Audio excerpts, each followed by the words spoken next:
안녕하세요. 하나님의 말씀을 배달합니다. 요교큐의 허용범 전도사입니다. 오늘의 본문 말씀은 사도행전 2장 37절에서 47절까지의 말씀인데요. 제가 사도행전 2장 44절에서 47절까지의 말씀을 봉독하고 오늘의 말씀을 함께 묵상하도록 하겠습니다.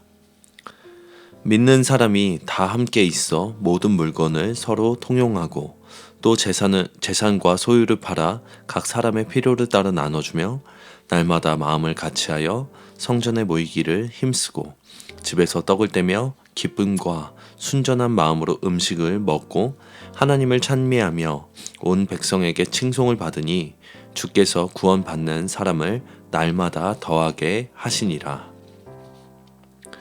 1907년 한국의 대부흥운동은 1903년 원산에서 일어난 부흥운동에서 출발했습니다. 이 원산 부흥운동의 주역은 남감리교 선교사인 하디 박사였습니다. 그는 원래 캐나다 출신의 의료 선교사로서 1892년부터 함남 원산에 와서 의술을 베풀고 복음을 전했습니다.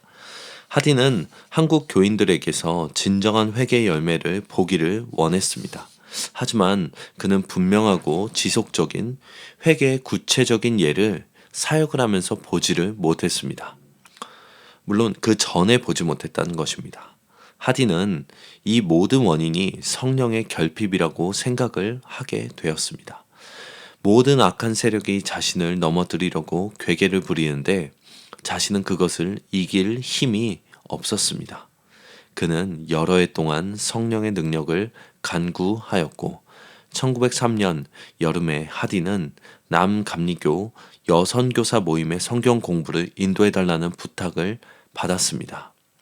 하디가 성경 공부를 준비하면서 자신이 성령의 능력을 체험하기 위해서는 내가 먼저 회개해야 한다는 것을 깨달았다고 합니다.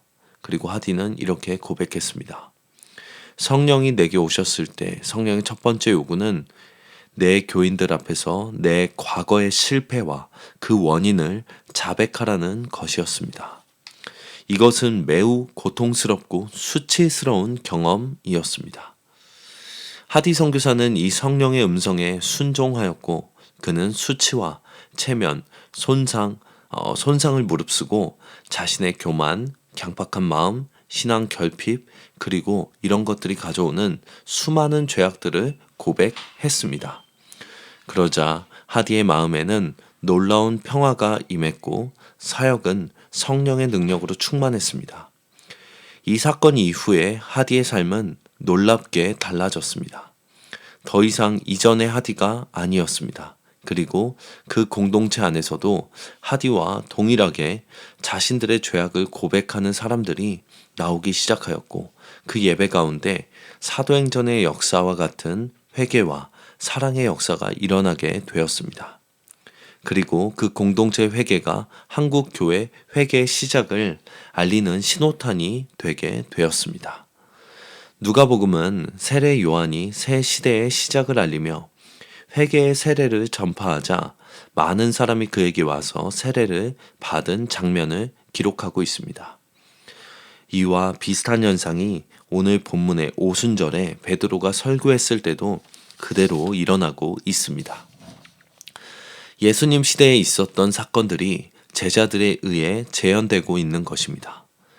베드로의 선포를 들은 이들 중에 마음의 찔림, 즉 고통을 느끼고 형제들아 우리가 어찌할꼬? 라고 묻는 사람이 나타났습니다.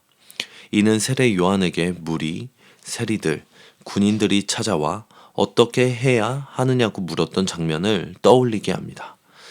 베드로는 회개하고 예수 그리스도의 이름으로 세례를 받아 죄사함을 얻고 성령의 선물을 받으라고 촉구합니다. 앞서 베드로가 요엘의 예언을 인용하면서 가르친 바와 같이 성전과 제사를 통하지 않고 하나님께 직접 용서와 구원을 받는다는 것입니다.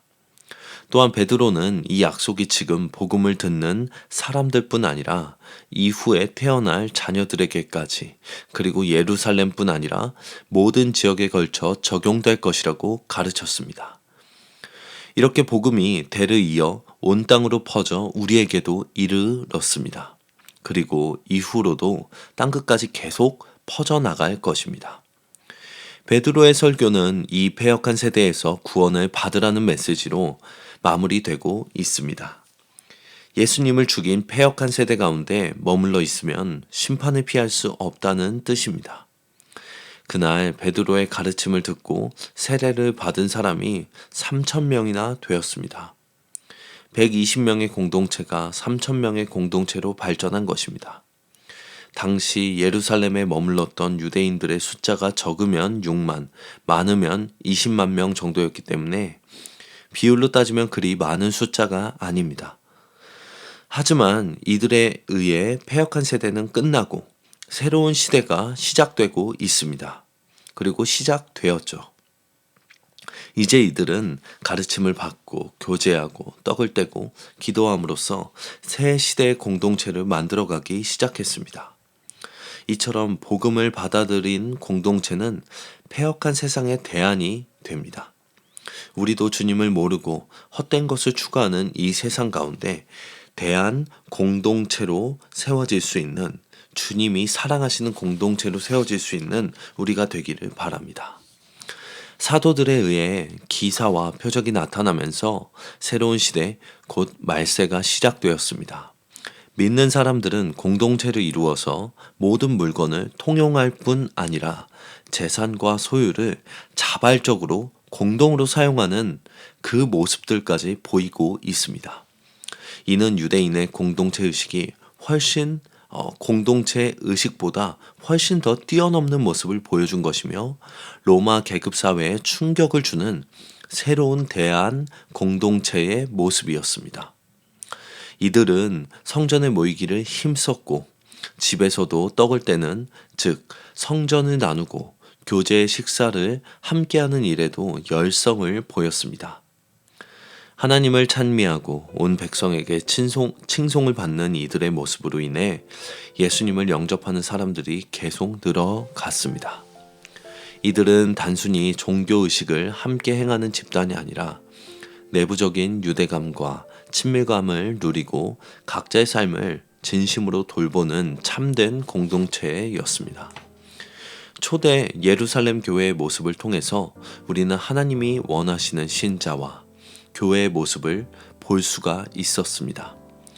그리고 또 볼 수가 있죠. 하나님과 이웃을 향한 사랑을 열심히 실천하는 공동체야말로 이 시대에도 동일하게 하나님이 원하시는 공동체입니다. 교회가 생명력을 잃으면 조직이나 의식만 남게 되고 사랑이 사라지는 경우가 우리 주변에서도 많이 볼 수가 있습니다. 우리의 믿음과 사랑이 삶의 모습으로 분명히 나타나서 교회가 칭송을 받고 구원받는 사람이 날마다 늘어가는 믿음의 공동체가 되기를 바랍니다. 적용하겠습니다. 여러분은 이런 사랑으로 넘치는 공동체를 경험해 본 경험이 있습니까?